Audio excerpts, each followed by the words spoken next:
Harka fuunee hordoftoota walabummaan neetwoorkii oduu yeroo kanaas dhageessifnaa dursa hangafoota oduu. Sabkaa Cuqursaatti uummanni qaamolee nageenyaa mootummaan dararamaa jiru jedhame. Addabaabayii Masqalaatti Musliimonni soomaa galgalaa gamtaan bakka tokkotti hiikuuf teemira qabatanii ba'an taankiin simataman. Ilubbaa Booraatti maqaa Shanee jedhuun barsiisonni hidhamaa jiru. Kunneen matoota oduutii amma oduu bal'inaan. Godina Jimmaa aanaa Sakkaa Cuqursaatti poolisiin idilee fi milishaan gandaa sarbamiinsa mirga namoomaa geessisaa jiraachuu jiraattonni nuuf himan.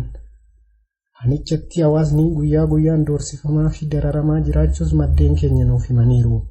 Gaafa caamsaa 28/2013 dargaggoo Muhammad Abbaa Saambii fi obboleessa isaa Taajuddiin Abbaa Saambii jiraattota aanichaa kan ta'an magaalaa Sakkaa ganda duwwaa tokko keessatti poolisoonni fi milishoonni mana jireenya isaanii itti diiguun beekamee jira. Nama biroo tokkos rasaasaan harka dha'uun reebicha hamaa akka irraan gahanis barameera. Addabaabayii Masqalaatti Musliimonni sooma galgalaa gamtaan bakka tokkotti hiikuuf teemira qabatanii ba'an taankiin simataman.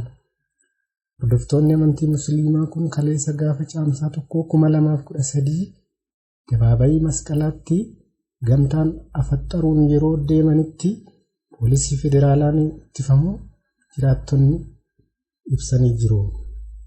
Addabaabayii kanatti sirnoonni amantii kiristaanaa kan akka ayyaana masqalaa, sirni irreeffannaa fi sagantaaleen siyaasaa garaagaraa bakka itti gaggeeffamaa turan ta'ullee hordoftoonni amantii Musliimaa ittifamuun walqixxummaan amantii biyya kana keessa akka hin jirre mul'isa jechuun namoonni yaada isaanii ibsataa jiru.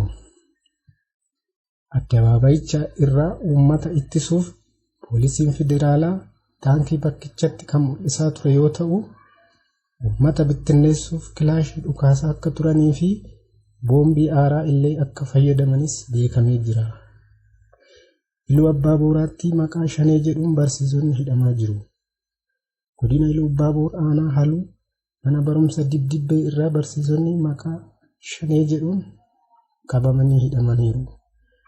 Godina Iluu Abbaa Boor aanaa Haluu mana barumsaa Dibdibbee irraa waraanni PP barsiisota 3 Shaneedha jechuun waajjira poolisii aanaa Haluutti qabuun dararaa jiraachuunis beekamee jira.